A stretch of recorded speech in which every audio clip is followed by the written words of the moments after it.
Il y a la France que vous connaissez, avec ses monuments incontournables, ses paysages à couper le souffle et ses magnifiques villages.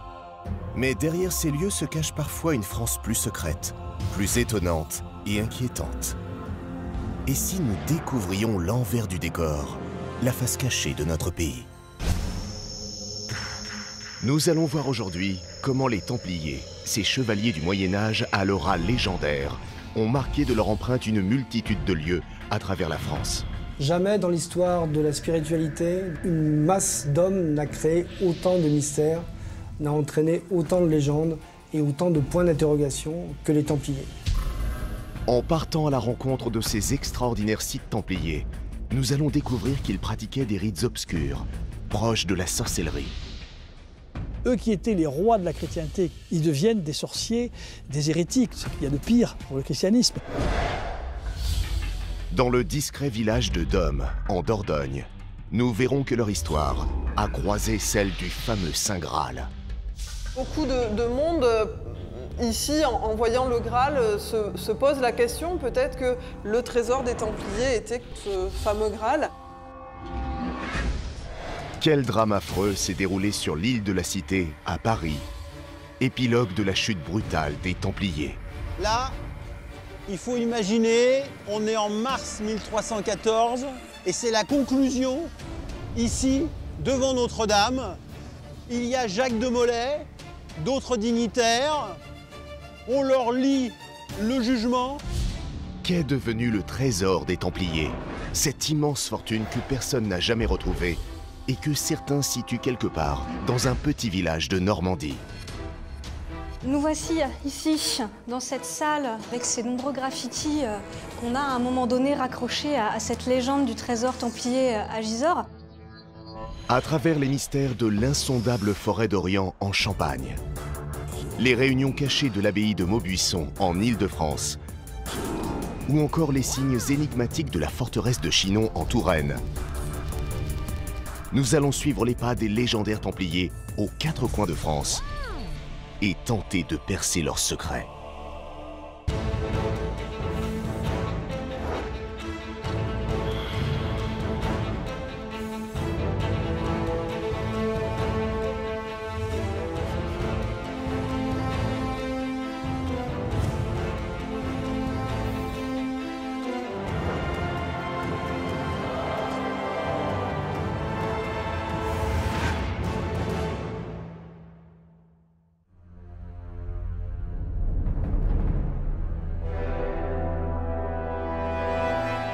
L'histoire des Templiers à ses tout débuts est marquée par une première énigme.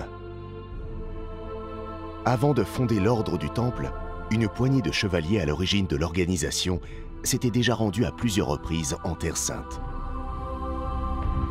À leur tête, Hugues de Pin, un seigneur champenois à la bravoure incontestable, qui quelques années plus tard sera le fondateur de l'ordre du Temple. Pendant 25 ans, il va effectuer avec sa petite troupe de nombreux allers-retours entre la France et Jérusalem. Une période obscure qui, pour certains observateurs, va soulever bien des questions. Comment ces chevaliers ont-ils occupé leur temps en Occident? Les fondateurs de l'ordre du Temple auraient-ils poursuivi une quête secrète? Et si ces premiers Templiers avaient ramené quelque chose de Jérusalem? Pour éclaircir ce mystère, il faut se rendre à quelques kilomètres de Troyes, dans la forêt d'Orient. Un endroit au nom évocateur qui, selon certains, renfermerait encore aujourd'hui un des plus grands secrets de l'humanité. Qui d'autre dans cette région de l'Est de la France peut avoir eu idée d'appeler une forêt d'Orient, si ce n'est les Templiers qui naissent à Jérusalem et dont l'objectif est bien sûr de protéger, de récupérer Jérusalem. Ça fait donc le lien entre l'Orient et l'Occident. Cette forêt d'Orient aurait donc appartenu aux Templiers. Avec ses 80 000 hectares, elle est un des plus grands parcs naturels de France. Des milliers et des milliers d'arbres. Plus d'une centaine d'étangs, des lacs, Les ésotéristes du monde entier sont persuadés que cette nature dense renferme une part de cette puissante magie que l'on a toujours associée aux Templiers. Certains voient en cette forêt mystérieuse le lieu idéal pour accueillir l'épisode le plus controversé de leur histoire. On nous l'a décrit comme une forêt hostile, mystérieuse, impénétrable, que justement les Templiers ont conservée marécageuse pour être sûrs que le secret qu'ils y cachaient serait le mieux gardé possible par la nature. Mais quel est donc ce secret que les Templiers voulaient dissimuler à tout prix aux yeux du monde? Une chose si précieuse qu'il leur est cachée ici, dans l'immensité impénétrable de la forêt d'Orient. Cette grande forêt, en réalité, pour beaucoup, elle ne va servir qu'à abriter un secret que veulent cacher absolument les Templiers. Certains murmurent qu'il s'agirait d'un des objets les plus recherchés de notre histoire. Un trésor convoité par tous, la fabuleuse Arche d'Alliance. Alors l'Arche d'Alliance, c'est un des plus grands artefacts de l'humanité. Ce que contient l'Arche d'Alliance, à la fois dans la Bible et aussi dans la légende qui a suivi autour de l'Arche d'Alliance, c'est d'une part les tables de la loi, déposées par Moïse, mais aussi peut-être d'autres objets, et notamment une espèce de forme de moyen de communication avec Dieu. Et l'Arche d'Alliance, donc, qui était un objet en bois recouvert d'or sur lequel siégeaient, trônaient deux chérubins, les ailes déployées l'un vers l'autre. La légende raconte donc que les Templiers auraient dissimulé cet objet sacré près de Troie, dans cette fameuse forêt d'Orient, encore aujourd'hui un gigantesque labyrinthe naturel parcouru de souterrains et constellé de marais. Alors la forêt d'Orient, oui, effectivement, c'est un lieu propice à être une cache potentielle de l'Arche d'Alliance, pour plusieurs raisons. Une raison déjà de proximité historique et presque patrimoniale par rapport à la naissance des Templiers, à la naissance de l'ordre, et puis aussi le fait que c'est un endroit très difficile à explorer, très difficile à délimiter géographiquement. C'est un endroit idéal sur le plan ésotérique et sur le plan du fantasme. Un fantasme? Pas totalement. Car la possibilité qu'Hugues de Pin et les premiers chevaliers du Temple aient découvert l'Arche lorsqu'ils étaient en Occident est pour certains tout à fait plausible. Le rôle des Templiers, dans un premier temps, était effectivement de veiller sur les secrets de la chrétienté. Il y a eu quand même toute une période un petit peu obscure, un petit peu mystérieuse. Lorsqu'ils sont pour la première fois arrivés en Terre Sainte, en nombre extrêmement limité, puisqu'ils n'étaient que 9, ce que l'on pense, c'est qu'ils ont peut-être été là-bas d'abord dans un premier temps pour faire des recherches, pour trouver des objets sacrés, des objets saints. Alors, les Templiers auraient-ils été investis d'une mission? Une hypothèse fort probable. Car durant leur séjour à Jérusalem, Hugues de Pin et ses compagnons d'armes vont loger dans un endroit particulier. Un lieu qui, à travers l'histoire, a renfermé bien des secrets. Ils sont hébergés dans les restes du temple Salomon, ce qu'on appelle la mosquée Al-Aqsa aujourd'hui. Ils sont hébergés à cet endroit, qui est un endroit mythique pour le christianisme. Dans la Bible, le temple de Salomon était le premier temple juif. Un lieu qui fut le foyer culturel et spirituel de la ville sainte de Jérusalem. Il aurait en son sein abrité l'Arche d'Alliance. Voilà l'origine de la légende. Les chevaliers du temple auraient été proches, très proches, de cet objet mythique. Alors, on dit qu'effectivement, ils sont implantés là, qu'ils ont quasiment eu vocation d'archéologues, qu'ils auraient fouillé les anciennes écuries du temple de Salomon, qu'ils y auraient trouvé des mystères extraordinaires. Parmi ces mystères, les Templiers auraient donc déterré la fameuse Arche d'Alliance. Un trésor inestimable qu'ils auraient ramené en France et qu'ils auraient dissimulé dans un endroit secret de la forêt d'Orient. Si certains croient résolument cette théorie, de nombreux autres caches ont été évoqués par ceux qui ont enquêté dans l'ombre. Certains suggèrent même que la cathédrale de Chartres serait la clé du mystère, et que des symboles occultes livreraient à qui sait les décrypter l'énigme des Templiers et de l'Arche d'Alliance.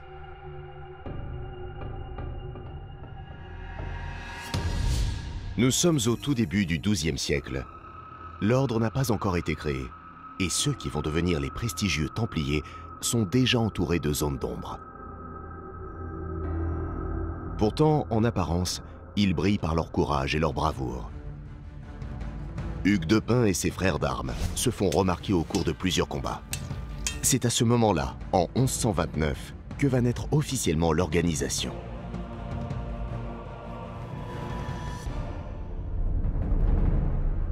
L'acte fondateur de cet ordre hors du commun, c'est le Concile de Troyes. Une réunion des plus discrètes qui s'est déroulée à l'emplacement exact de la cathédrale de Troyes.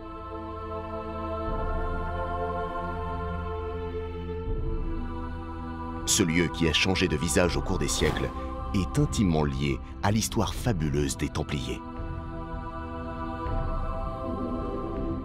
Alors il faut s'imaginer quand même un endroit différent, parce qu'il faut savoir que ce n'est pas dans cette actuelle cathédrale qu'a eu lieu ce concile, mais dans l'ancienne, c'est-à-dire une cathédrale romane qui a été détruite à la fin du XIIe siècle.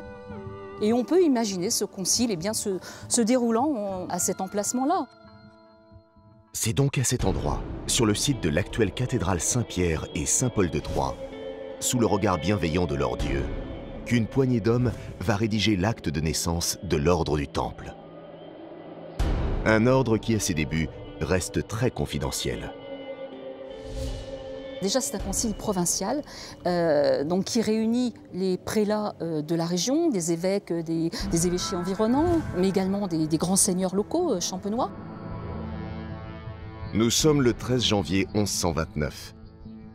Personne ne s'imagine alors que ce petit ordre, né ici, dans la discrète ville de Troyes et dans l'indifférence générale, va devenir l'une des organisations les plus influentes de l'histoire.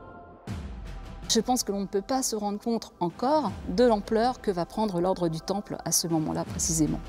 Le but de ce concile, c'était justement de légitimer la règle du Temple, de faire en sorte que cet ordre soit reconnu, si vous voulez, de par le monde entier, tout au moins de l'Occident.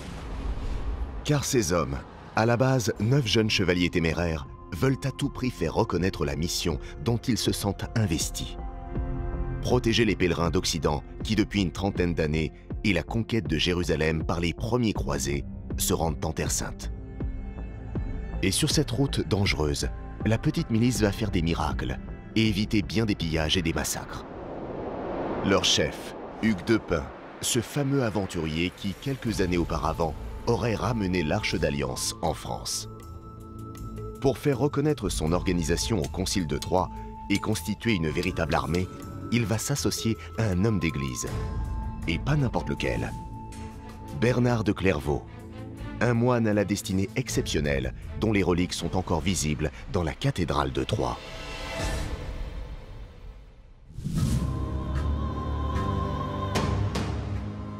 Alors la pièce maîtresse de ce trésor de la cathédrale de Troyes, eh bien, elle est ici, à savoir le reliquaire de Saint Bernard, donc son crâne et son fémur. Saint Bernard, au départ un petit moine de province qui œuvre dans l'ombre et qui, peu à peu, séduit par sa ferveur extrême.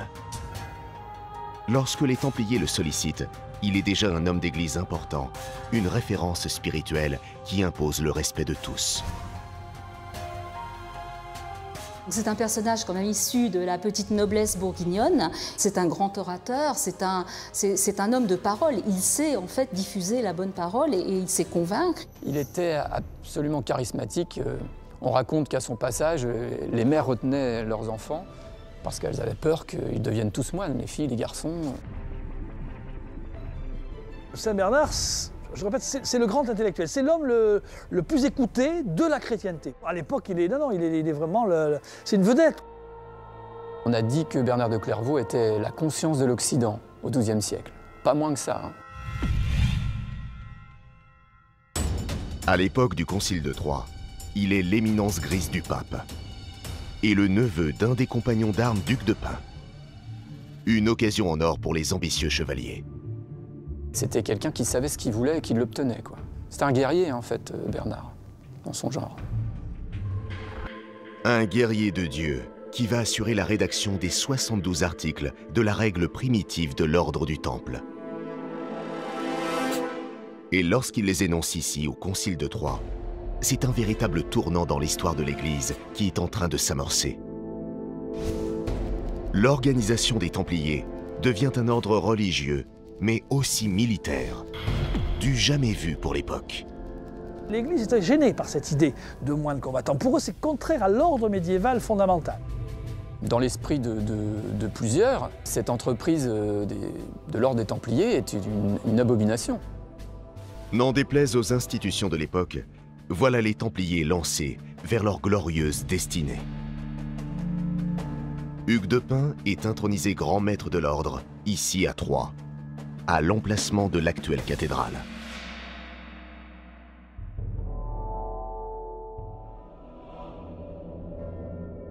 L'ordre des Chevaliers du Temple est désormais une organisation officielle. Les Templiers vont pouvoir se développer un peu partout en France. Car les chevaliers qui se battent en Occident ont besoin de soutien financier et logistique. Il faut de l'argent, beaucoup d'argent, et vite. Comment les Templiers vont-ils s'y prendre pour faire de leur petit ordre une organisation aux ramifications internationales? Pour mieux comprendre cette ascension fulgurante, nous nous sommes rendus en Dordogne, au château de Comarque, une des premières possessions templières.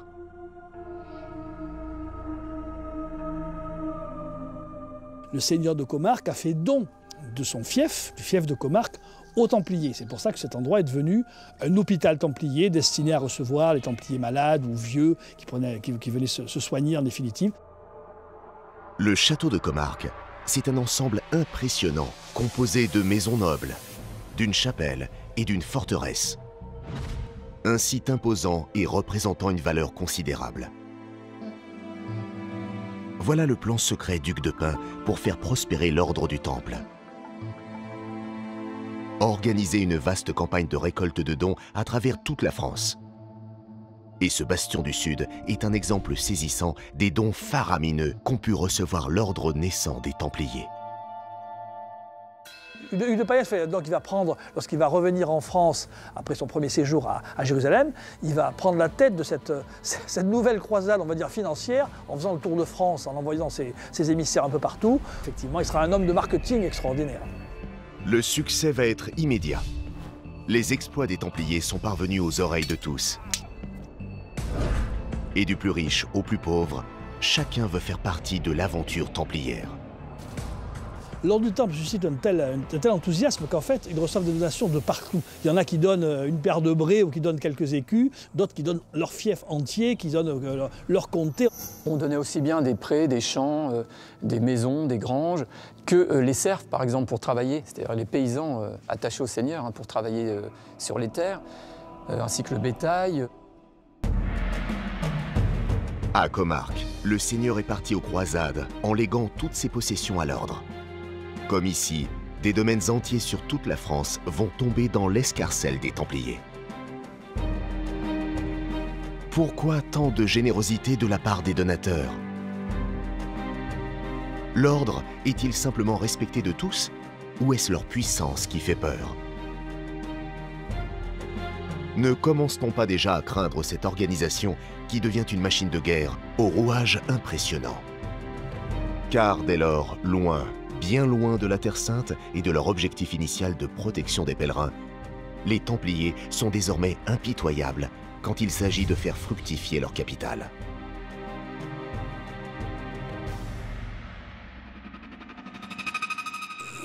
Les Templiers contrôlent tout. Un génie pour les affaires qui leur confère une emprise écrasante sur l'économie. Pour s'en rendre compte, il faut retourner dans la forêt d'Orient. À l'ombre de ces arbres, nous allons percer le secret de leur toute-puissance. Ça représente 1200 hectares, donc 2500 arpents à l'époque. C'était énorme et ça va être pour eux une source de revenus considérable à un moment précisément où l'ordre du Temple a énormément besoin d'argent pour financer eh bien, les croisades qui coûtent de plus en plus cher en Orient. Ce placement judicieux et plutôt malin n'est pas le fruit du hasard. Nous sommes à une époque où la démographie augmente et où les maisons à pans de bois se multiplient. Une époque également où l'artisanat et les arts du feu impliquent de grands besoins en matières premières. Le cours du bois va grimper et il ne cessera pas de grimper. Et puis également, c'est une source de revenus parce que les Templiers font payer aux villageois tous les droits d'usage dans les forêts, que ce soit le droit de faire paître leurs troupeaux, le droit de ramasser le bois mort, de ramasser les champignons, que sais-je. Il y avait une activité intense dans la forêt, mais tout était payant. Avec le temps, grâce à l'appui du pouvoir papal, ils vont même obtenir des exemptions fiscales. En quelques années, grâce à leur flair et à leur sens des affaires, les Templiers vont être à la tête d'un empire financier sans précédent. Bientôt, l'ordre du Temple va s'étendre à toute l'Europe. Pour ce faire, ils vont implanter un peu partout des commanderies pour assurer une présence templière aux quatre coins de l'Occident. À leur apogée, l'ordre du Temple comptera jusqu'à 3000 commanderies en France et 9000 en Europe. Un phénomène qui commence sur les terres des premiers chevaliers, comme ici, à la commanderie d'Avaleur, à 25 km de Troyes.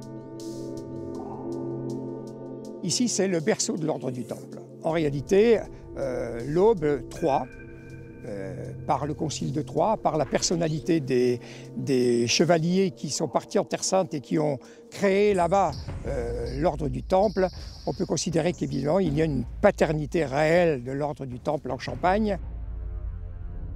Nous sommes à Bar-sur-Seine, dans l'Aube. Cette commanderie d'Avaleur est une rareté qui a traversé les siècles pour témoigner de la grandeur des Templiers. On est vraiment face à une exception. Pour l'ensemble, les commanderies ont disparu, pour la plupart au moment de la guerre de 100 ans. Quels étaient les agissements des Templiers dans cette commanderie d'Avaleur et partout en France? Il semblerait qu'ils aient mis au point un système bien rodé. Ils ont des serviteurs, ils ont des paysans qui travaillent pour eux et qui tous portent la croix du Temple. Le berger porte la croix du Temple, le bélier qui conduit le troupeau porte la croix du Temple. La machine de guerre templière est en marche. Pendant 200 ans, en France et en Europe, l'argent coule à flot pour alimenter les troupes en Terre Sainte et payer les mercenaires à la solde de l'organisation. 2 siècles où l'ordre du Temple ne va cesser d'étendre son pouvoir, de développer les commanderies comme celle d'Avaleur sur tout le territoire, de se battre avec courage et bravoure jusqu'à sa chute brutale.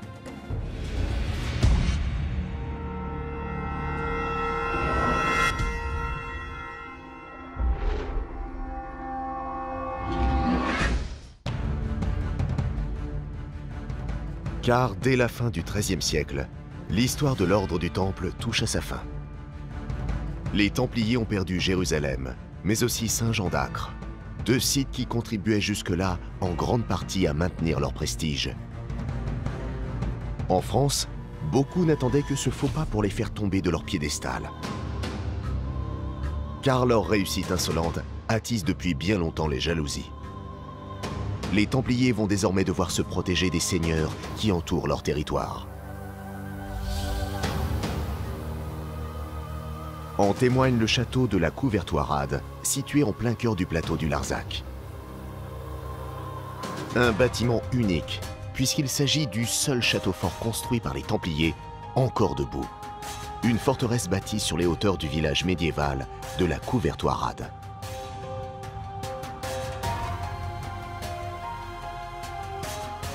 Ici, on trouve la salle de garde qui a été creusée dans le rocher pour qu'elle existe.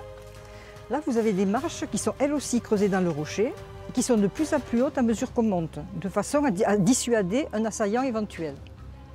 L'escalier tourne à droite pour qu'on puisse dégainer son épée plus facilement. En face, vous aviez une tour de guet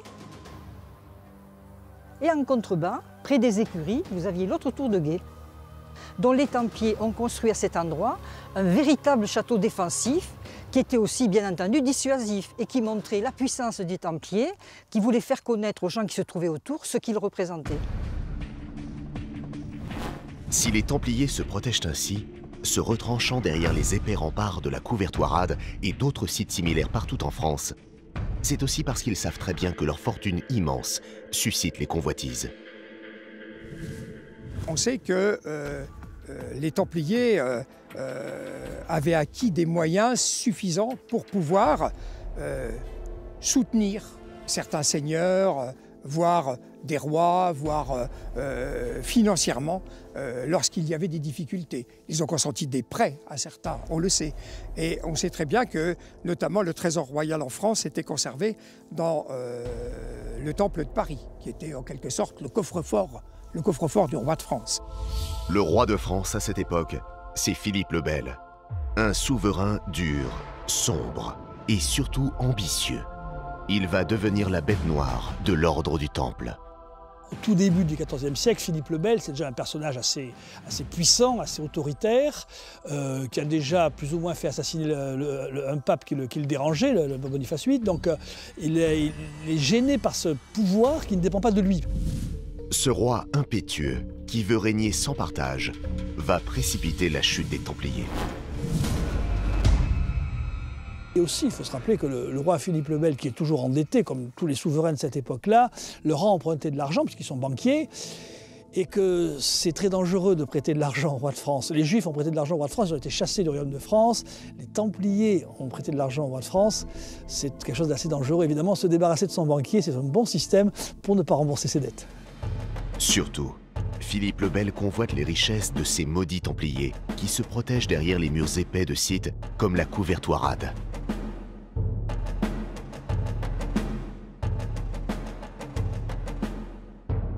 Comment va-t-il réussir à les atteindre? Philippe le Bel est quelqu'un qui, avant d'avoir un problème avec les Templiers, il a un problème avec l'argent.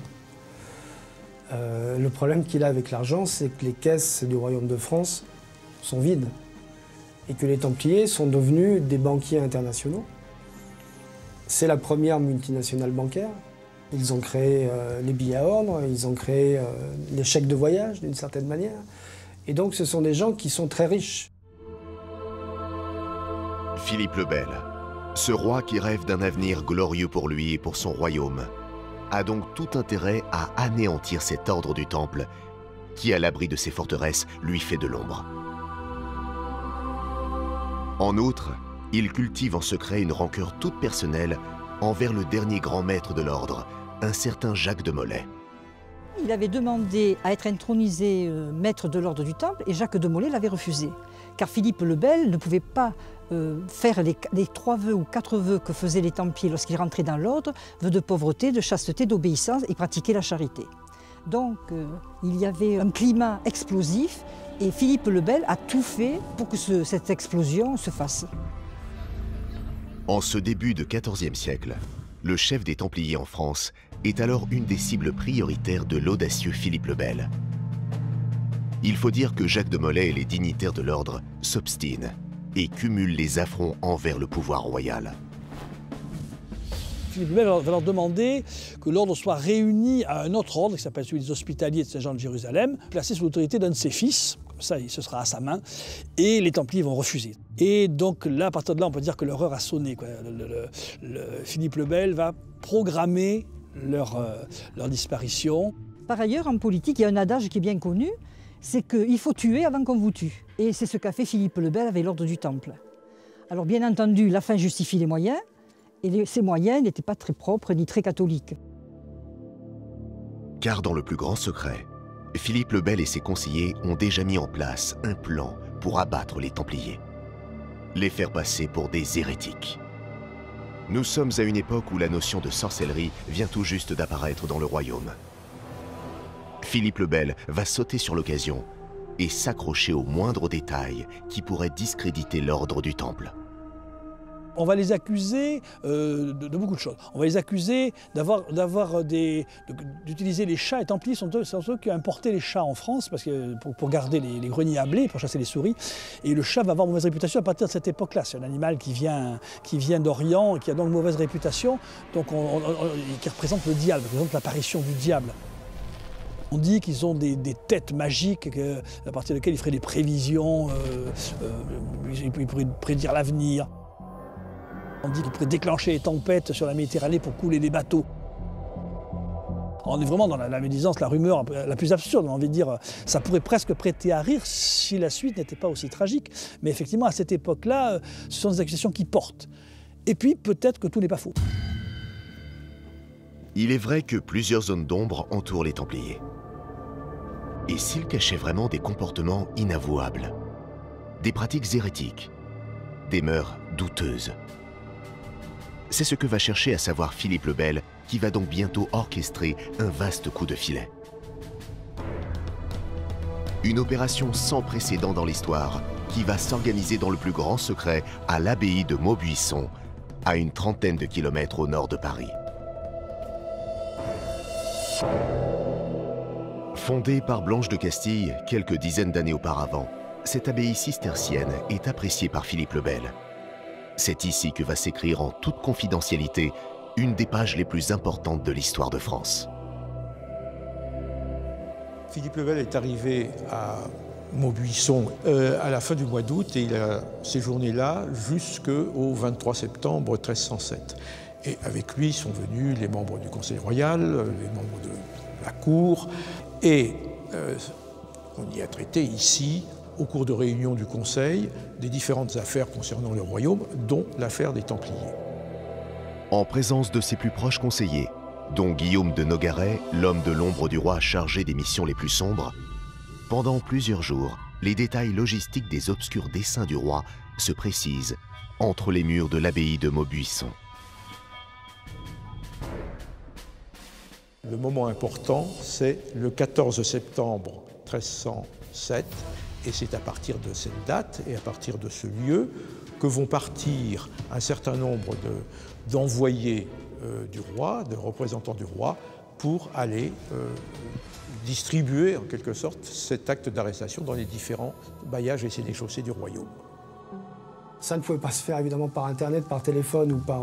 Donc ça s'est fait avec une lettre qui a été envoyée à tous les baillis, à tous les sénéchaux, à tout ce qu'on pourrait appeler aujourd'hui les capitaines, les commandants de gendarmerie de l'époque, peut-être même le GIGN, on va dire, de l'époque, donc toutes les troupes d'élite qui ont été informées quelques semaines auparavant.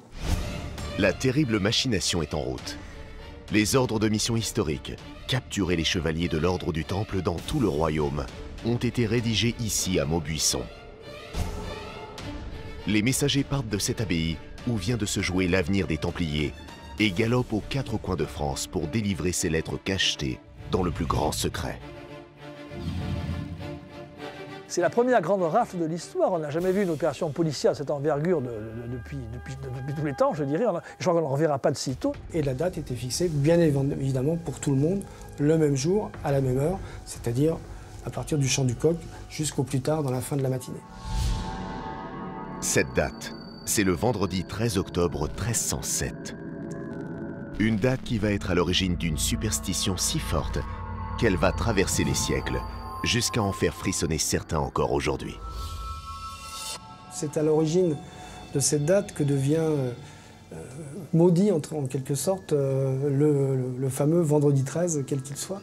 Et donc c'est une autre légende à laquelle les Templiers ont pu concourir, c'est la date fatidique du fameux vendredi 13, qui est rattachée à l'arrestation des Templiers. Ce fameux vendredi 13, Philippe le Bel joue gros, et surtout, il joue avec le feu. En signant l'acte d'arrestation des Templiers quelques jours plus tôt à l'abbaye de Maubuisson, il se place au-dessus des codes et des lois de l'époque. Philippe le Bel dans cette opération, a pris un risque. Il sait très bien que son action est illégale, qu'il n'a pas le droit, tout roi de France qu'il est, tout très chrétien qu'il est, qu'il n'a pas le droit de s'attaquer à un ordre religieux exempt placé sous l'autorité directe du pape. Surtout qu'il s'y attaque sans l'autorisation du pape, sans mettre le pape au courant. Philippe le Bel, les lois de son époque, il s'en fout un peu. Il les arrête au mépris des lois de son époque. Donc là, Philippe le Bel a pris un gros risque, et il le sait. Et ce risque, il va essayer de se couvrir en s'appuyant sur l'Inquisition. Le responsable de l'Inquisition à l'époque, c'est Guillaume Imbert, qui n'est autre que le confesseur de Philippe le Bel. Le piège se referme sur les Templiers. Mais quand les soldats du roi se rendent sur place pour les arrêter, ils s'attendent à livrer une terrible bataille. Les chevaliers de l'ordre ont livré bien des combats et ils sont aguerris à l'art de la guerre. À la surprise générale, ils n'opposent aucune résistance. Les Templiers se sont laissés arrêter. Ils auraient pu, ils avaient les moyens, les places fortes et les moyens militaires et les compétences militaires pour se défendre, surtout qu'on ne leur a pas envoyé à chaque fois des milliers d'hommes pour les arrêter. Parfois c'était une dizaine ou une quinzaine d'hommes en armes. Mais ils se sont laissés arrêter. Pourquoi? Ont-ils d'autres plans en tête, bien plus machiavéliques? Il semblerait tout simplement qu'à ce moment-là, les Templiers, sûrs de leur force et de leur puissance, croient encore qu'ils sont intouchables. Ce dont on peut être certain, c'est qu'ils étaient persuadés que de toute façon, le pape ne laisserait pas faire ce qui s'est passé. Mais en tout cas, ce qu'on imagine qu'ils ne pouvaient pas imaginer, c'était les conséquences de ce qui allait se passer ensuite, jusqu'à leur fin en 1314. Car pour les Templiers, la fin n'est peut-être pas loin. Eux qui ont été adulés pendant 2 siècles vont désormais vivre un véritable cauchemar. Dans les jours qui ont suivi, les interrogatoires ont commencé. Car Philippe le Bel doit maintenant à tout prix obtenir des aveux pour légitimer l'arrestation des Templiers et les garder en prison, là où ils ne l'importuneront plus jamais. S'il n'obtient pas très vite des confessions signées, son plan va se retourner contre lui et il devra expliquer au peuple pourquoi il a emprisonné les très populaires chevaliers du Temple. Dans toute la France, du nord au sud et de l'est à l'ouest, des milliers d'interrogatoires sont menés au même moment. Pour les plus hauts dignitaires, cela va se passer à Paris, dans le quartier du Temple, leur quartier général. Un lieu figuré aujourd'hui sur un grand panneau sculpté dans la rue du Petit Thouars, en plein cœur de la capitale.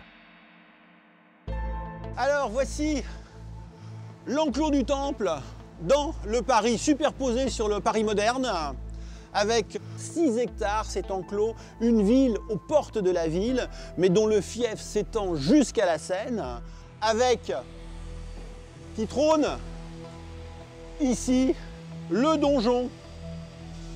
La partie très importante de cet enclos, c'est le donjon qui symbolise véritablement la force des Templiers, et on la voit ici en élévation. Et c'est le symbole de la puissance des Templiers, c'est là où ils mettent leurs documents, hein, leurs chartes, c'est là où ils mettent leur argent, c'est l'endroit, le centre hein, véritablement de cette ville templière. Pour situer cette tour du Temple, détruite par Napoléon Ier en 1808, il faut se rendre quelques mètres plus loin, devant la mairie du 3e arrondissement de Paris. Voilà, là on est exactement à l'emplacement du donjon du Temple qui est figuré par un trait bleu dans la rue entre le square du Temple et la mairie du 3e. Ici était l'escalier en colimaçon qui permettait de monter aux étages. Il y avait 4 étages, plus de 40 mètres de haut. Un bâtiment qui à l'époque n'a pas d'égal dans la capitale. Philippe le Bel va alors faire d'une pierre deux coups et profiter de l'arrestation pour spolier les Templiers. Philippe le Bel, le jour même de l'arrestation, il prend possession de l'enclos du Temple. Il a bien stipulé qu'il veut les inventaires de tout ce qu'on va trouver et il prend possession de toutes les commanderies qui sont des fermes qui rapportent tous les ans, bien sûr, partout dans tout le royaume. Philippe le Bel met donc la main sur un patrimoine foncier exceptionnel qui va pouvoir faire de lui un roi richissime. Et cette tour du Temple est pour lui la cerise sur le gâteau. Ce bâtiment qu'il convoite depuis longtemps ne va d'ailleurs pas tarder à lui servir.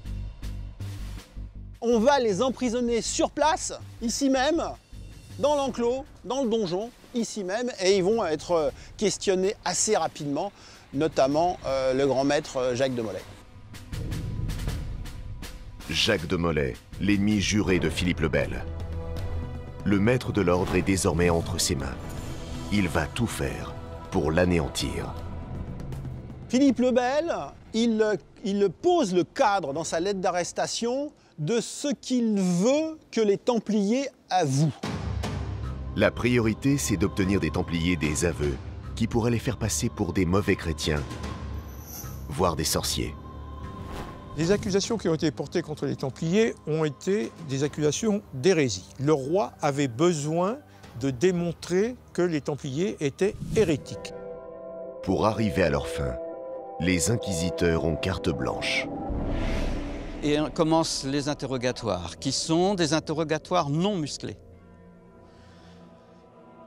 Ils n'avouent pas ce qu'on veut leur faire avouer. Et même si les interrogatoires commencent de façon plutôt courtoise, cela ne va pas durer. Deuxième étape, la petite question. Des petites souffrances, mais pas trop méchantes. Non, on résiste. Jusqu'à atteindre un degré de violence inouï. Après, c'est la question.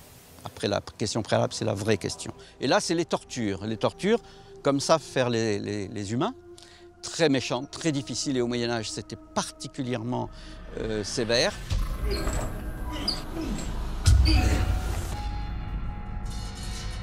Les tortures dont on entend parler par les Templiers eux-mêmes, c'est des tortures comme, je crois que c'est ce qu'on appelle l'estrapade, où on suspend le Templier en l'air puis on le laisse tomber brutalement jusqu'à 50 cm du sol.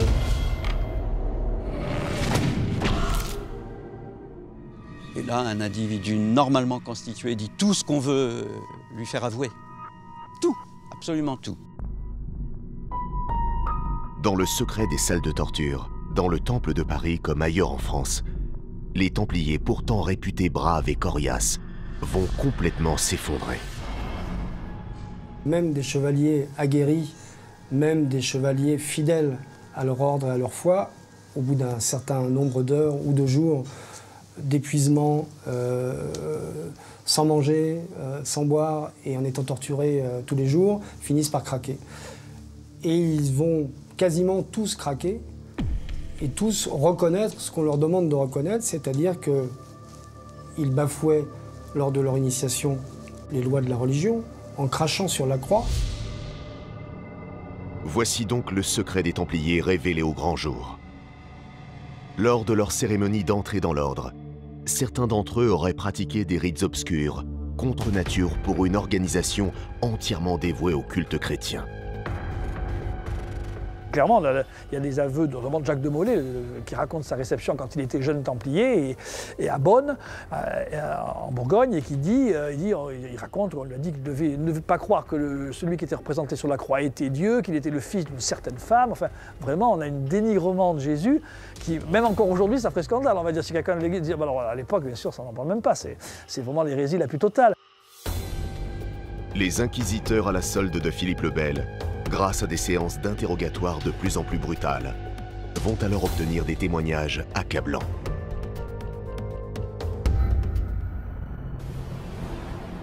On obligerait les aspirants templiers à renier 3 fois le Christ avant de cracher sur la croix. Pour tous les observateurs de l'époque, c'est la consternation. Comment cet ordre, dont les membres sont prêts à donner leur vie pour leur religion, ont-ils pu avoir des comportements si déviants? L'ordre du Temple a certainement été perverti dans la mesure où, effectivement, on voit bien qu'on demande des choses à des moines catholiques qu'on ne devrait pas demander, de renier le Christ, que le Christ n'est pas Dieu. Donc on est vraiment sur une ambiguïté totale. Donc c'est l'incompréhension, le grand mystère, le vrai mystère des Templiers. C'est comment ces gens sont-ils à la fois dans une hérésie et dans la foi catholique la plus pure. Comment est-ce ça, c'est extrêmement difficile à comprendre. Certains avancent pourtant aujourd'hui une hypothèse qui pourrait expliquer en partie ces pratiques, même si pour l'époque, elles sont indéfendables. Le crachat sur la croix aurait été une épreuve pour voir si ce nouveau chevalier, ce nouveau moine, allait jusqu'au bout de ce qu'on lui demande, dans l'obéissance, ou bien s'il restait chrétien jusqu'au bout. Serait-ce une sorte de bizutage pour garantir un esprit de corps dans l'ordre? Il n'empêche, la réputation des Templiers est désormais souillée. Leurs cérémonies secrètes sont pour la morale de l'époque impardonnables. On ne peut pas dire que l'ordre était innocent. Il a été condamné pour de mauvaises raisons, parce qu'on lui a fait un procès stalinien avec des aveux, tout écrit à l'avance. Donc effectivement, là, on sait bien qu'on est dans un mauvais procès. Mais il avait incontestablement commis des fautes. Il n'était pas innocent. Au niveau des pratiques hérétiques, il était manifestement coupable. Les interrogatoires se poursuivent dans toute la France, comme dans la fameuse tour du Temple où Philippe le Bel vient d'emprisonner les hauts dignitaires de l'ordre. Dans les entrailles de cette tour, et dans le secret de centaines de pièces obscures, les informations recueillies par les enquêteurs de Philippe le Bel vont dévoiler des agissements encore bien plus sombres. Certains se sont livrés à ce qu'on appelle l'adoration de l'idole. Il y avait une idole qui représentait le mal absolu, qui était matérialisé, qu'on leur demandait voilà, d'embrasser la plupart du temps lors des cérémonies. Les Templiers pratiqueraient-ils une sorte de magie noire? Si oui, quelle est cette idole maléfique qui revient dans plusieurs témoignages? Il s'agirait d'une idole bien connue dans les milieux occultes. Une figure ténébreuse, le plus souvent représentée par la tête d'un homme barbu, crainte pour son extrême laideur. Son nom, le Baphomet. Cette créature fantasmagorique est rarement représentée. On peut toutefois en observer une interprétation à l'église Saint-Méry, dans le 4e arrondissement de Paris, tout près du quartier du Temple où se trouvait la tour des Templiers. Un édifice religieux très étudié par les spécialistes des sciences occultes. Certains vont voir dans cette sculpture le Baphomet des Templiers, qui est au pinacle de cette église. C'est d'ailleurs très curieux d'ailleurs d'avoir un démon comme ça qui vous accueille à l'entrée principale d'une église chrétienne, catholique. C'est assez étonnant. Les observateurs versés dans l'ésotérisme y voilà un hommage aux Templiers. Beaucoup affirment que ce lieu leur serait dédié et désignent cette église comme étant celle du diable, sous la protection de ce mystérieux Baphomet à tête de bouc. Si cette représentation de l'idole s'impose aujourd'hui à nous, à l'époque, les témoignages sont plutôt confus. Il y a quelques Templiers qui vont avouer, mais ces quelques Templiers, n'ayant pas de ligne de conduite, vont, sous la torture bien souvent, vont avouer un peu n'importe quoi. Et cette idole, alors, selon certains Templiers, ça serait une idole baphométique, c'est-à-dire musulmane, représentant Allah. Pour d'autres, c'est un diable. Pour d'autres, c'est une tête avec 4 pieds. D'autres encore, c'est un chat noir. Encore une fois, les aveux obtenus sous la menace prêtent à confusion. Les Templiers ont-ils vraiment adoré une idole? Certains historiens auraient une explication des plus étonnantes. Les Templiers auraient détenu un objet d'une valeur inestimable, qu'ils idolâtraient en secret. Le Baphomet, ce serait, parce qu'on est toujours dans le conditionnel, le fameux suaire de Turin, plié d'une certaine façon, qui, sorti d'une boîte, dans les lumières vacillantes, des conditions un peu mystérieuses, un peu étranges. Cette tête est vue par les frères et on l'adore, cette tête, bien sûr, puisque c'est la tête du Christ. Voilà, ce serait ça, le Baphomet, le fameux Baphomet. Le Baphomet ne serait donc rien de moins que le suaire de Turin. C'est en tout cas une des hypothèses qui circulent sur cet objet mystérieux. Cette idole maléfique, des pratiques contre nature pour l'époque, des rites obscurs proches de la sorcellerie. Et si tout cela était finalement vrai? Si les Templiers avaient vraiment caché un culte parallèle et une règle secrète? On a 2 ou 3 témoignages de Templiers qui nous parlent de la règle secrète du Temple. Il y a notamment un Templier qui dit « Il y a dans le Temple quelques articles que seul Dieu, le diable et les maîtres connaissent ». Donc effectivement, on va dire ça sent le soufre quand même. Cette odeur de soufre nous vient du sud de la France. Elle proviendrait d'un maître templier de Provence, un certain Roncelin de Fos, un haut dignitaire basé à Avignon, dans le Vaucluse. Parmi les Templiers les plus connus, on va dire, Roncelin de Fos, qui a été maître des Templiers en Provence, est un Templier effectivement controversé et très intéressant. Roncelin de Fos est quelqu'un d'intéressant dans la mesure où c'est quelqu'un qui est marié, ce qui pour un moine sort un peu de l'ordinaire, quelqu'un qui vit dans la communauté juive d'Avignon, ce qui pour un moine catholique sort de l'ordinaire également. Ce maître templier, aux mœurs douteuses pour l'époque, peut être le chevalier de l'ordre le plus influent, non seulement dans l'importante ville d'Avignon, mais aussi dans toute la Provence, serait à l'origine d'un document qui confirmerait les agissements occultes de l'ordre du Temple. On lui attribue, c'est pour ça qu'il est controversé, la rédaction d'une règle secrète dans laquelle il aurait été perverti les règles de réception dans l'ordre du Temple, dans laquelle on aurait fait renier le Christ, renier la croix. Et donc on lui attribue ça. On parle de plusieurs Templiers ont avoué que l'existence d'une règle secrète qu'aurait rédigé Roncelin de Fos, mais par contre, on ne sait pas ce qu'il y avait dedans, on n'a pas d'exemplaire. Alors jusqu'où ont bien pu aller les Templiers dans leurs pratiques cachées? Simples rites initiatiques ou magie noire? Fantasme ou réalité? Même si les spécialistes sont aujourd'hui divisés, qu'ils soient ou non coupables des crimes qu'on leur attribue, le sort des Templiers semble scellé. Il leur reste pourtant un espoir. Le pape Clément V, premier pape d'Avignon, compte bien faire respecter son autorité, la seule légitime sur les Templiers. Un bras de fer s'engage alors entre l'impétueux Philippe le Bel et le pape. Ce dernier ordonne que les plus hauts dirigeants de l'ordre soient extraits de la tour du Temple à Paris et escortés jusqu'à Poitiers, où ils résident, pour être livrés à sa justice. Donc il y a un convoi de 75 Templiers qui se met en route. Et dans ce convoi des 75 Templiers, il y a les 4 dignitaires de l'ordre, dont Jacques de Molay. Donc le convoi se met en route et en cours de route, le roi de France se rend compte que peut-être il a commis une erreur stratégique et il décide de faire arrêter le convoi au moment où il passe à proximité de Chinon. C'est la raison pour laquelle les 4 dignitaires de l'ordre et Jacques de Molay vont se retrouver emprisonnés à la forteresse de Chinon.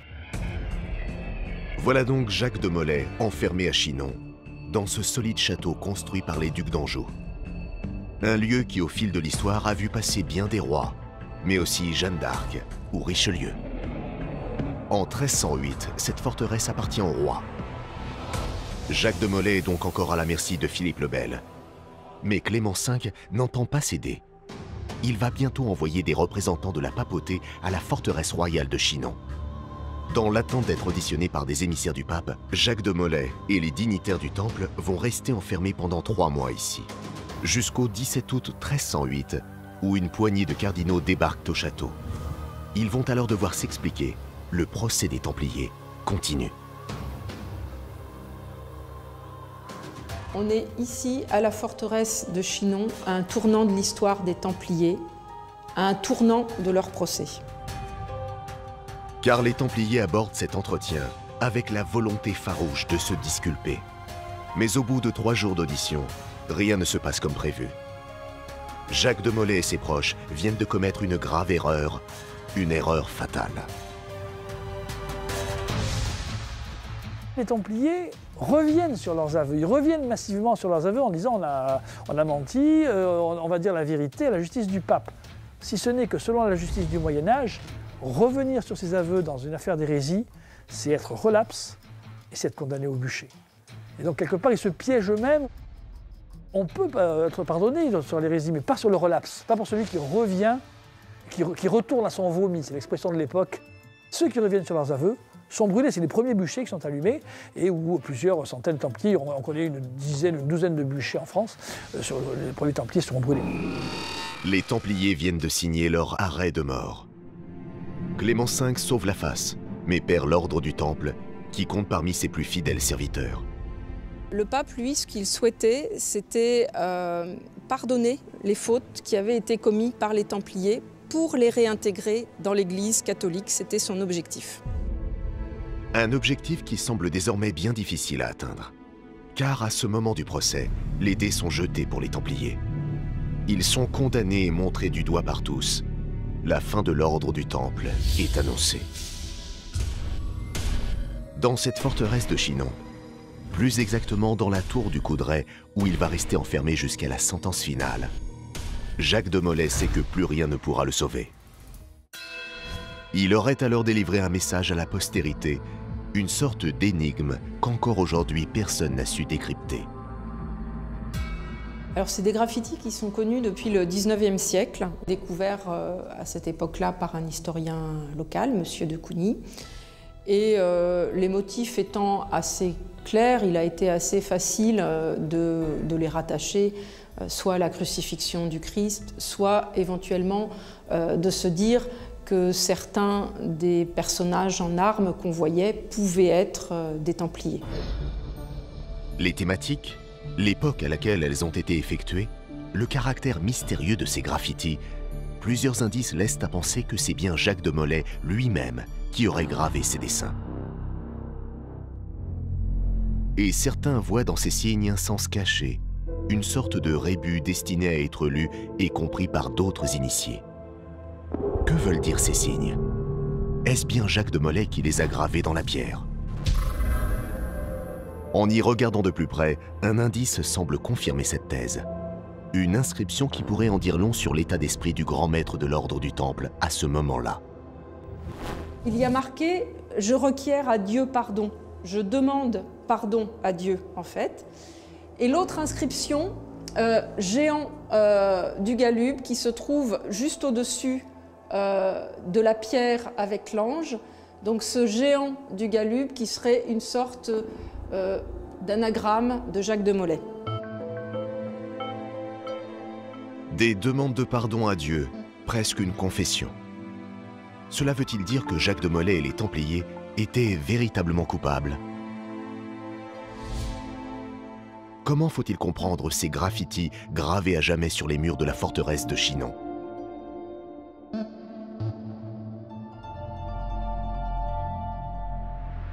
Pendant 6 années, le grand maître templier et les dirigeants de l'ordre vont moisir en prison. Eux qui croyaient pouvoir être sauvés par la justice du pape vont peu à peu s'apercevoir que Clément V les a abandonnés à leur triste sort. Car le pouvoir papal va finalement fermer les yeux sur les manigances de Philippe le Bel. Pourquoi cette trahison? Que se passe-t-il en coulisses? Il semblerait que le pape n'a tout simplement pas eu la force de tenir tête à l'habile roi de France, qui dans cette affaire a toujours eu un coup d'avance sur lui. C'est d'ailleurs en toute impunité que Philippe le Bel va orchestrer un dénouement tragique pour les Templiers. Un final à grand spectacle qu'il va mettre en scène à Paris, devant la cathédrale Notre-Dame.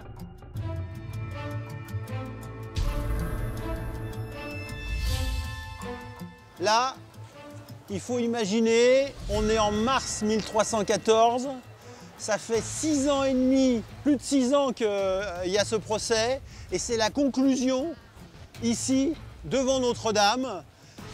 Il y a Jacques de Molay, d'autres dignitaires, on leur lit le jugement.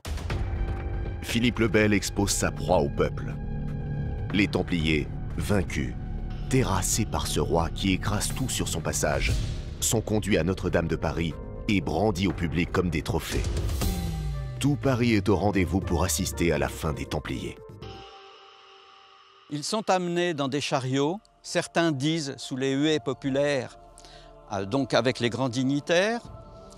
En réalité, probablement pas sous les huées parce qu'ils étaient aimés. Ils étaient très aimés. Je dirais dans une ambiance très silencieuse, pas festive du tout, comme certains ont voulu le décrire. Sous les tours de la cathédrale, le jugement des Templiers va servir d'exemple pour tous. Rien ni personne ne peut s'opposer impunément au souverain de France.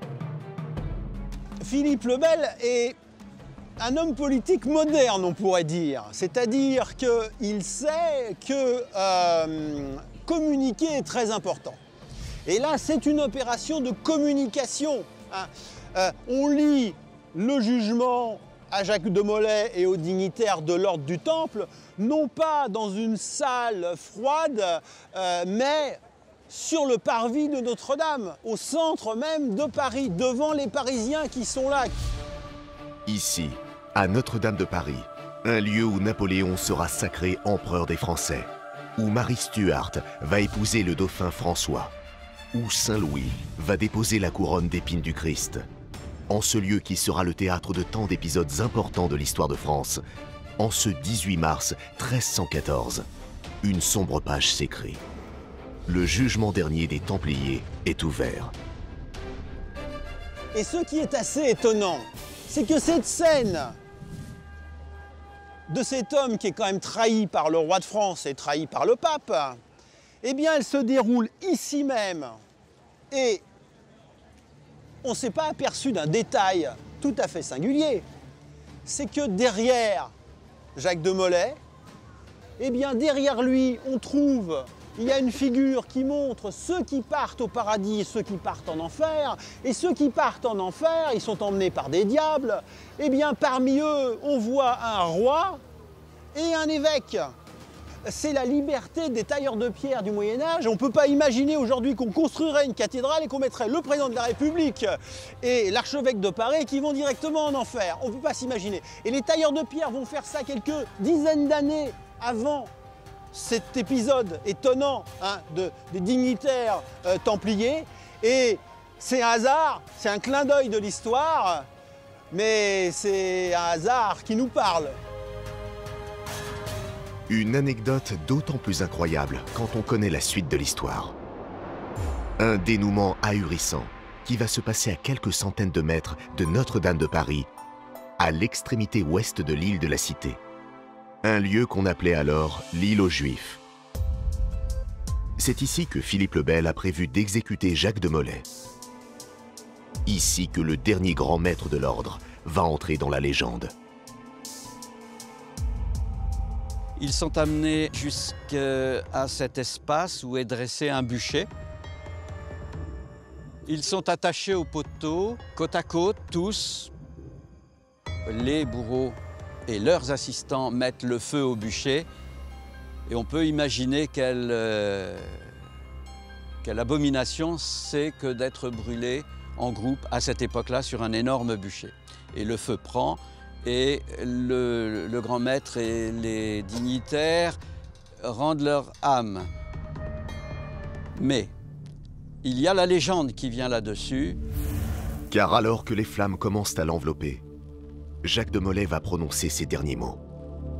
Des paroles qui font froid dans le dos et qui vont entrer dans l'histoire.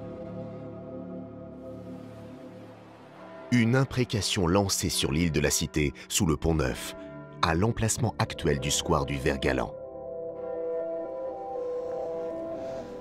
On arrive ici, devant cette plaque qui rappelle le supplice de Jacques de Molay. Alors on nous dit que c'est à cet endroit que Jacques de Molay donc, aurait été brûlé. Et on a le récit de quelqu'un qui se présente comme le témoin. Il dit qu'il était là, qu'il l'a vu. Et voici les derniers mots selon Geoffroy de Paris, de Jacques de Molay. Dieu sait qui a tort et a péché, et le malheur s'abattra bientôt sur ceux qui nous condamnent à tort. Dieu vengera notre mort. Seigneur, sachez qu'en vérité, tous ceux qui nous sont contraires, pour nous, auront à souffrir. Jacques de Molay, à l'article de la mort, vient de lancer une malédiction contre tous ceux qui se sont acharnés sur lui et sur l'ordre du Temple. Une malédiction qui, aussi incroyable que cela puisse paraître, va bientôt se réaliser. Et il se trouve que dans l'année qui suit, le roi de France, Philippe le Bel, meurt, le pape, Clément V, meurt, les deux qui ont détruit, on va dire, l'ordre du Temple meurent. Et donc, à partir de là, se nourrit cette idée, est-ce que c'est une vengeance de Templiers survivants, cachés dans la société, qui ont assassiné, empoisonné le pape, assassiné le roi? Est-ce que c'est simplement un hasard? Ça a nourri beaucoup de fantasmes. Certains Templiers auraient-ils survécu?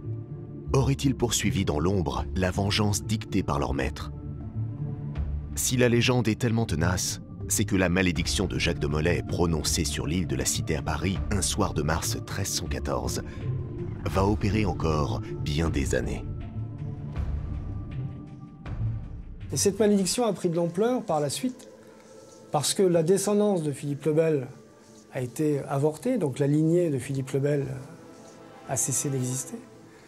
Et tous ceux, y compris Nogaret, qui avait été le grand inquisiteur et aussi, on va dire, le ministre de l'Intérieur de l'époque chargé d'instruire l'arrestation de tous les Templiers, lui aussi est mort dans des circonstances très mystérieuses. Donc effectivement, cette imprécation finale, elle a pris des proportions de malédiction templière. Et elle a contribué à agrandir la légende du Temple et donc leur liaison avec le mystique, avec le sacré et avec les pouvoirs qui leur étaient prêtés.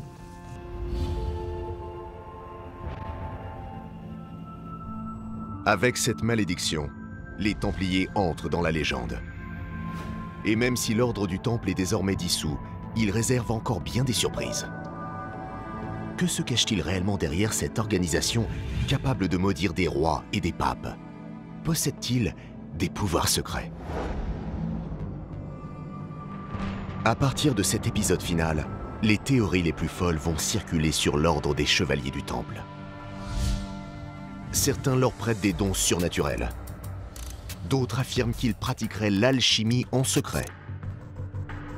Beaucoup associent les Templiers à des mystères extraordinaires.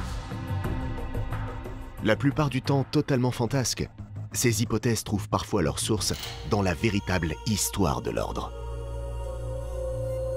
C'est le cas du lien que beaucoup font entre les Templiers et l'une des reliques les plus précieuses de la chrétienté. Peut-être l'objet le plus convoité de l'histoire, le Saint Graal.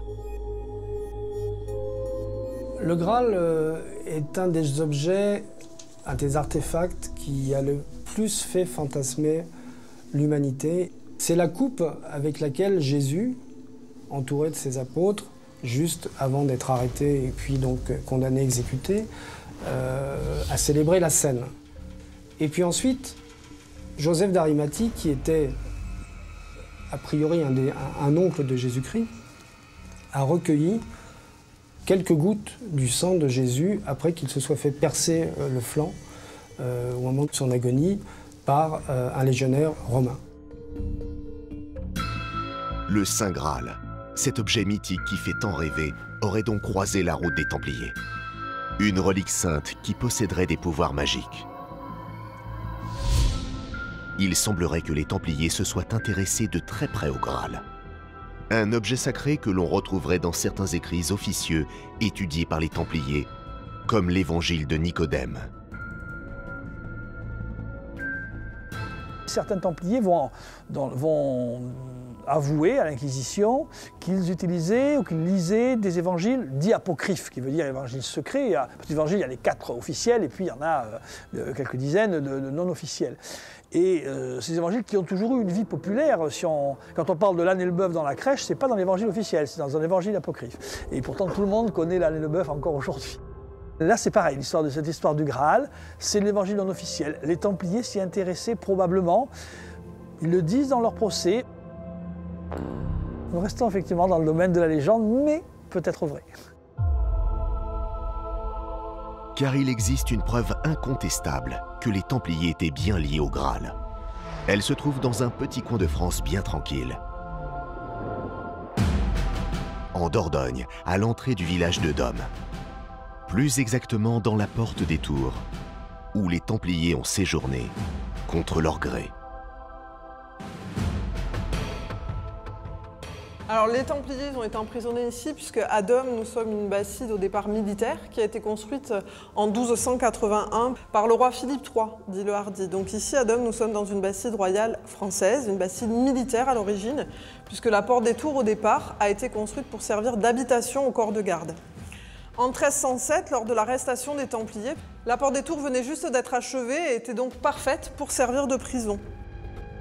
Ici, dans cette porte qu'on surnomme désormais la prison templière de Dôme, les Templiers de la région ont été abandonnés à leur triste sort par Philippe le Bel.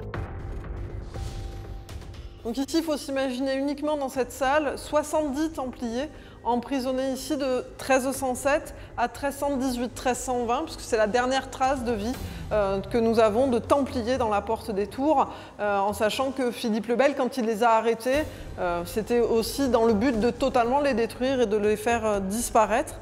Donc 70 Templiers qui sont restés ici une dizaine d'années, mais certainement un ou deux Templiers qui ont réussi à rester autant de temps à l'intérieur de la tour. Et pendant ces années d'emprisonnement, il y en a quelques-uns, certainement les plus érudits du groupe, qui ont décidé de graver un message peut-être. Les Templiers auraient-ils laissé des indices concernant ce fameux Graal? L'ont-ils véritablement possédé? L'ont-ils caché quelque part? Une chose est sûre, c'est qu'à l'époque où ont été gravés ces signes, il devenait urgent pour les Templiers de laisser des traces de leur connaissance à la postérité. 1312, l'ordre est aboli, Clément V les abandonne. Et du coup, ils n'ont plus aucun espoir de sortir d'ici vivants. Et donc, on pense peut-être que c'est à ce moment-là qu'ils ont eu ce déclic de nous laisser ce fameux message, ce qui expliquerait aussi pourquoi en France, il y a très peu de graffitis templiers, puisqu'on est un des seuls sites au monde à posséder autant de graffitis templiers authentifiés du moins. Ces signes gravés dans la pierre de la porte des Tours de Dôme sont effectivement uniques au monde. Leur découverte par un chanoine de la région du nom de Tonnelier date de 1970. À Dôme, on savait qu'il y avait des graffitis dans la porte des Tours, mais on ne savait pas qui les avait réalisés, on ne savait pas trop de quelles époques ils étaient. Le chanoine entend parler de ces graffitis, il décide de venir à Dôme, de les étudier. Donc à partir de là, à Dôme, on découvre qu'on possède des graffitis templiers. Si ces graffitis sont tellement rares, c'est qu'en théorie, toute trace laissée par les Templiers devrait avoir disparu depuis bien longtemps. Philippe le Bel, oui, quand il a décidé d'arrêter les Templiers, il avait bien donné ordre de détruire, de faire disparaître tout ce qui concernait les Templiers. C'est bien pour ça qu'aujourd'hui, il y a beaucoup de mystères autour de cette histoire, aussi bien au niveau de la symbolique, beaucoup d'écrits ont disparu, et au niveau de l'histoire en général. Ces graffitis de Dôme fascinent, car ils dégagent une aura véritablement mystérieuse. En outre, l'interprétation de certains signes pourrait bien cacher un véritable secret. Donc là, le carré lobé, c'est la représentation du temple de Salomon, c'est le monde parfait, c'est le paradis. Il faut savoir que dans l'histoire originale, le départ de l'histoire des Templiers, c'est Baudouin II, le roi de Jérusalem, qui leur a offert, entre guillemets, l'emplacement de leur première commanderie, qui était l'emplacement de l'ancien temple de Jérusalem. Le temple de Salomon, un symbole qui en dit long, car il s'agit du lieu qui a hébergé les Templiers à Jérusalem et qui est à la genèse de leur histoire, à une époque obscure où les historiens ont très peu d'informations sur leurs agissements. Un site où tous les fantasmes sont permis, où les Templiers auraient effectué des fouilles et peut-être découvert des objets sacrés. Un peu plus loin, sur les murs de la porte des Tours, on trouve le graffiti qui intrigue tant les passionnés, la pièce maîtresse des gravures de Dôme, et pourquoi pas un message de l'ordre du Temple.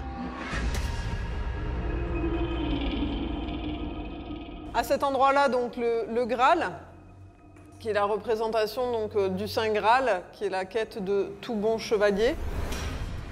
Le Saint Graal, symbole mythique, clairement et nettement gravé dans la pierre par les Templiers. On n'a pas souvent l'habitude de le voir, normalement c'est uniquement le vase.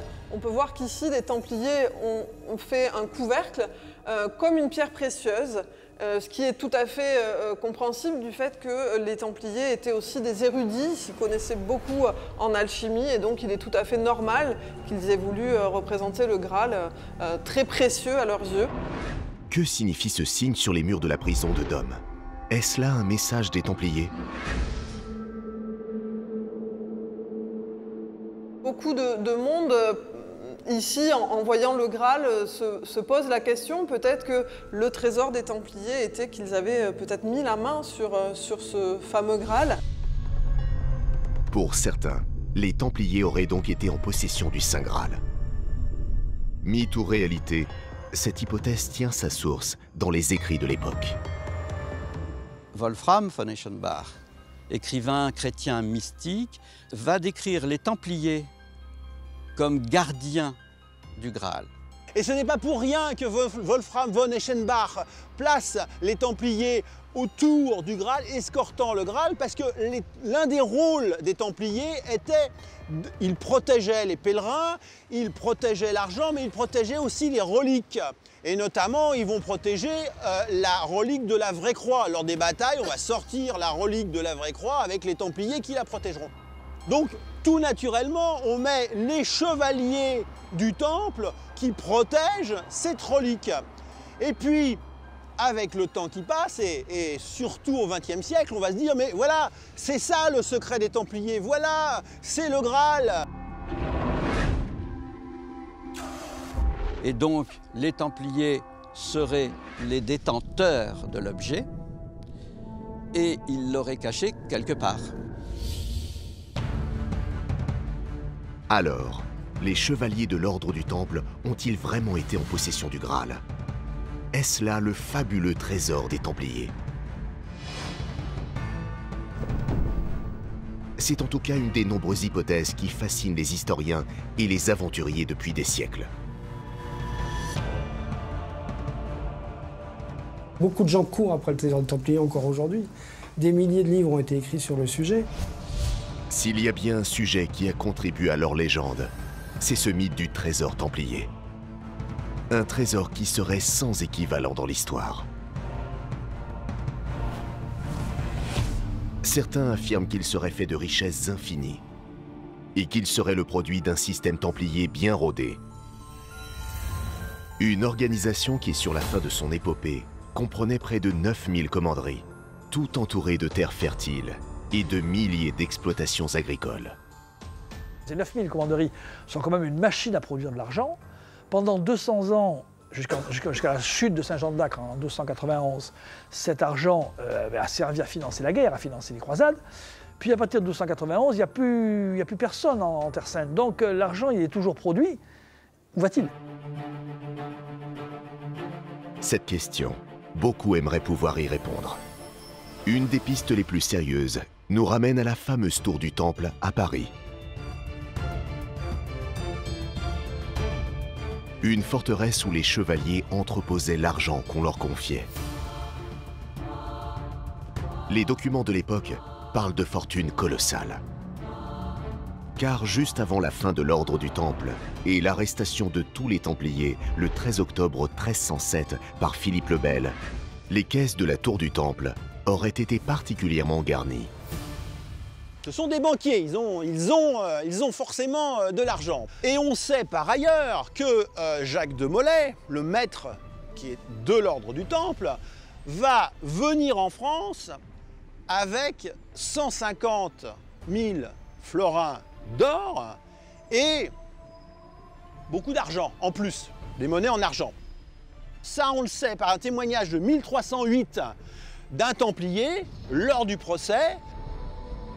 C'est énorme, ça correspond grosso modo à une demi-tonne d'or. C'est énorme, c'est énorme. Et ça, c'est l'argent que Jacques de Molay amène et qui va s'additionner à ce qui est là, déjà. Bon, donc forcément, ils avaient de l'argent. Seulement voilà, le jour de la fameuse rafle et de la prise de la tour du Temple par le roi de France, les caisses sont vides. Pour Philippe le Bel, qui comptait mettre la main sur le trésor des Templiers, c'est un coup dur. Où sont donc passés ces coffres emplis d'or et d'argent? Selon certains documents, il semblerait que la veille du vaste coup de filet, les dirigeants parisiens de la Tour du Temple aient eu vent des sombres projets de Philippe le Bel. Tout porte à croire que grâce à ces fuites, le précepteur du Temple, Gérard de Villiers, aurait eu tout juste le temps de s'échapper, emmenant avec lui le trésor des Templiers. Il va partir donc il va prendre la porte de l'enclos du Temple, il va sortir de cet enclos avec 250 chevaux. Donc on peut imaginer qu'un certain nombre de chevaux sont chargés de quelque chose. Et on sait aussi par d'autres documents que Gérard de Villiers était en fuite. On n'a jamais retrouvé la trace de Gérard de Villiers. Plusieurs chariots seraient partis de la Maison du Temple de Paris, c'est vrai la Banque centrale quand même, vers des destinations secrètes. On trouverait des mentions de déplacement de ces chariots, de nombreux chariots, vers La Rochelle, qui était le port des Templiers. Et à partir de là, plus rien. C'est le début d'un des plus grands mystères de l'histoire. Car les chariots remplis d'or ne sont effectivement jamais arrivés à La Rochelle. Où est donc passé ce fabuleux trésor? Il n'a tout de même pas disparu. Et si Gérard de Villiers s'était arrêté en cours de route? Et s'il avait pris une autre direction? Avait-il pour mission de cacher le trésor quelque part en France et de brouiller les pistes? Partout en France, des villages revendiquent la présence de ce trésor, dissimulé quelque part dans leur sous-sol ou dans leurs murs. Le plus connu, celui qui focalise depuis des décennies tous les regards, c'est le village normand de Gisors. Une bourgade bien tranquille surmontée d'un magnifique château qui, à partir des années 40, va exhumer de la plus incroyable des manières la légende du trésor des Templiers. Une histoire qui va se dérouler dans l'enceinte du château de Gisors, une forteresse qui, bien avant l'affaire de l'or du Temple, était déjà liée aux chevaliers de l'ordre.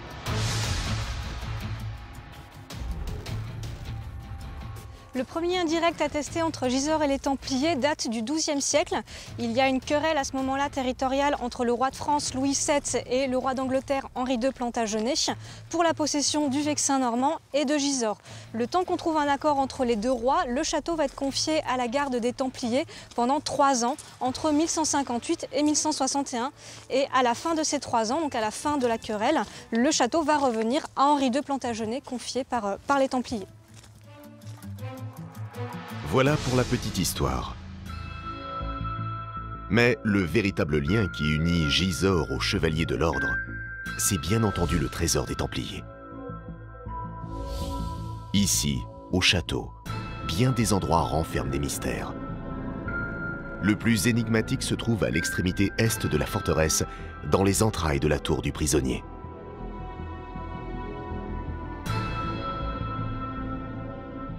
Un lieu fermé au public que l'on atteint après une longue descente sous le château de Gisors.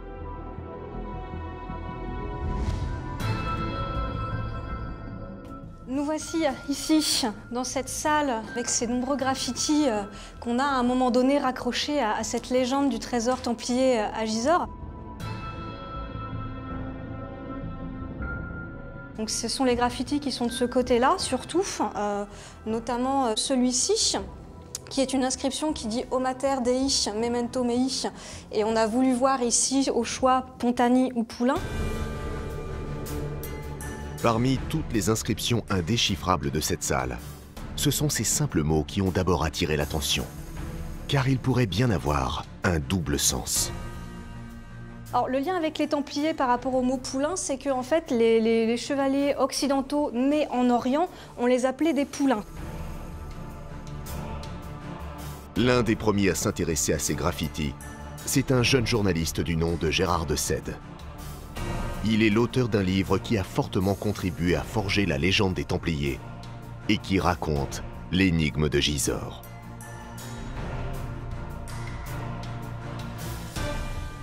Et donc de Sède pense qu'à partir de ça, le mot poulain, pour les ésotéristes, serait devenu une sorte de mot de passe ou de code ou quelque chose dans ce genre-là.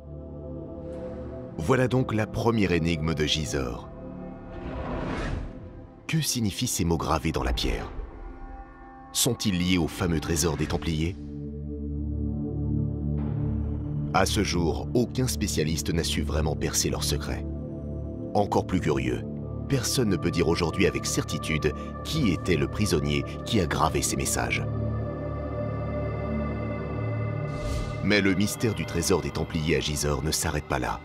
En 1959, Gérard de Sède rencontre un certain Roger Laumois, un homme d'une cinquantaine d'années qui va lui raconter une histoire incroyable, son histoire. En fait, ce gardien était donc le gardien du château, le gardien du parc, il était aussi jardinier, il était aussi le guide, en quelque sorte, du château. Ça faisait bien une vingtaine d'années, voire même un peu plus, qu'il était embauché à Gisors. Et à la fin de la Seconde Guerre mondiale, vers 1946, il est allé voir la municipalité. Roger Laumois livre alors à un Gérard de Sède ébahi la chronique des curieux événements qu'il a vécus quelques années plus tôt à Gisors. Il lui explique que pendant de nombreux mois, toutes les nuits, il se rendait en secret au château pour y effectuer des fouilles clandestines. Roger Laumois est un original connu pour avoir des rêves plein la tête. À cette époque, il a libre accès au château. Et si on lui pose parfois des questions, il peut toujours se retrancher derrière de vagues recherches archéologiques. Il aurait donc creusé inlassablement les sous-sols du château, avec le fol espoir de découvrir quelque chose. Et un jour, le miracle va se produire. Alors qu'il prospecte sous le monticule central, il va faire une découverte prodigieuse. Il raconte qu'il a trouvé une chapelle sous la motte, une chapelle d'environ 20 à 30 mètres de longueur et peut-être une dizaine de mètres de hauteur. Selon Roger Laumois, il existerait donc une pièce secrète sous le château. À la mairie de Gisors, c'est la stupéfaction. D'autant que la suite de l'histoire est encore plus surprenante. Dans cette chapelle, il y aurait une douzaine, une treizaine de statues représentant le Christ et ses apôtres, taille grandeur nature, donc taille humaine. Environ 19 ou 20 sarcophages, donc peut-être des tombeaux, on ne sait pas, et une trentaine de coffres. Incroyable! Roger Laumois aurait donc retrouvé le légendaire trésor des Templiers. C'est en tout cas ce qu'il raconte à qui veut bien l'entendre. Quand le gardien a voulu prouver son histoire à la municipalité, c'est-à-dire amener les gens de la municipalité là où il avait creusé, c'est-à-dire à ce moment-là au sommet de la motte, puisqu'il avait creusé depuis la haute cour, depuis le sommet de la motte, il s'est avéré que l'excavation qu'il avait faite était tellement dangereuse que personne ne pouvait descendre sans prendre de risques. Il faut dire que dans le village de Gisors, Roger Laumois n'a pas une très bonne réputation. Il avait la réputation d'être un petit peu spécial apparemment, d'être coutumier d'histoire. Au village, on porte donc peu de crédit au récit du gardien. Très vite, une question se pose. Doit-on risquer un accident pour vérifier son improbable histoire? Comme on ne peut pas descendre pour vérifier parce que c'est trop dangereux, on va reboucher le trou. Fin de l'affaire. Fin de l'affaire? Pas exactement. Car les médias français qui flairent là une histoire séduisante ne tardent pas à relayer le surprenant récit de Roger Laumois. Ça va faire la une des journaux de l'époque. À 1,50 m du trésor, où je ne sais plus exactement quelle est la formulation. Et du coup, ces fouilles qui étaient là pour vérifier les dires du gardien vont relancer encore plus l'affaire, ça va prendre encore plus d'ampleur. L'histoire remonte jusqu'aux oreilles du ministre de la Culture de l'époque, André Malraux. L'affaire du trésor templier de Gisors devient une affaire d'État. En 1964, effectivement, les fouilles reprennent. Cette fois-ci, Malraux va demander l'intervention d'un régiment du génie de Rouen, donc pour s'occuper des fouilles. Le château est classé temporairement zone militaire pour pouvoir s'occuper de ça. Le château de Gisors est alors le théâtre de fouilles intensives. Et comme ces recherches sont effectuées à l'abri des regards, les rumeurs vont bon train. Des camions qui vont aller et venir pour déblayer la terre, puisque c'est quand même des fouilles, on creuse la motte et la terre, il faut bien la mettre quelque part. Et l'imagination populaire va à nouveau s'enrouler autour de tout ça, à savoir que si on demande à l'armée, c'est pas pour rien, il n'y a pas de fumée sans feu, donc c'est forcément qu'il y a quelque chose. Si les camions partent bâchés pour qu'on ne voie pas à l'intérieur, c'est peut-être qu'il y a quelque chose également. Et ça prend encore plus d'ampleur. Au final, la version officielle livrée par Malraux et son équipe sera la suivante. Il n'y a pas de trésor templier à Gisors. Malgré tout, de nombreux aventuriers, avides de richesses, vont venir tenter leur chance en fouillant les souterrains du château. On a des fouilleurs clandestins, des chercheurs de trésors, si je puis dire. Et on a aussi des choses un petit peu plus curieuses, des médiums, des radiesthésistes, des choses comme ça, qui viennent à Gisors. Et ça va se poursuivre quasiment jusque dans les années 80. L'un de ces fouilleurs clandestins a-t-il finalement découvert ce fameux trésor templier? Ou est-il toujours enfoui sous le château de Gisors? Pendant toutes ces années de chasse au trésor, des centaines de galeries secrètes ont vu le jour sous le château.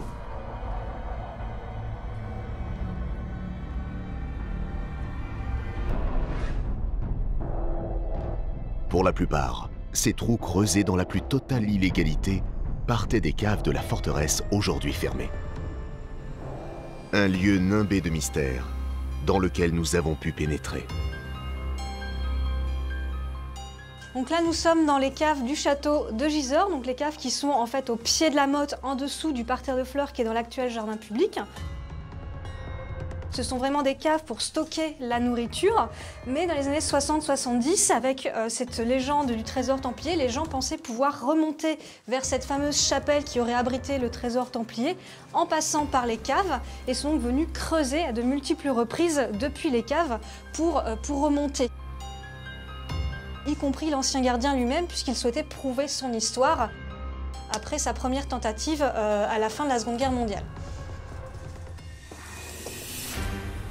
Le trésor des Templiers n'a à ce jour jamais été retrouvé. Est-il toujours à quelques mètres derrière ces murs? Roger Lemoy a-t-il mystifié tout le monde? Son histoire n'est-elle qu'une séduisante fable? En tout cas, cette chasse au trésor effrénée a marqué à jamais le site du château de Gisors.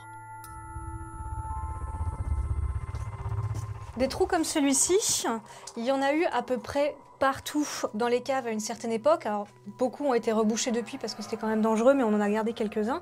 Entre les fouilles clandestines qui ont été faites donc, par toutes ces personnes, plus aussi les fouilles officielles qui ont été faites, on avait tellement creusé la motte façon gruyère qu'elle a commencé à s'effondrer et à entraîner avec elle l'édifice qui est au-dessus, à savoir la tour, qui est quand même l'une des parties les plus anciennes et les plus importantes du château. Malgré ces fouilles intensives, l'énigme du trésor templier de Gisors reste entier. Comme ici, dans ce petit village normand, bien des lieux en France témoignent de l'incroyable histoire des Templiers. Des forteresses, des châteaux, mais aussi des cathédrales et des forêts disséminées un peu partout dans l'Hexagone, où plane encore aujourd'hui l'ombre de l'ordre du Temple. Tous ces lieux nimbés de mystères qui sont marqués à tout jamais du sceau de la légende des Templiers.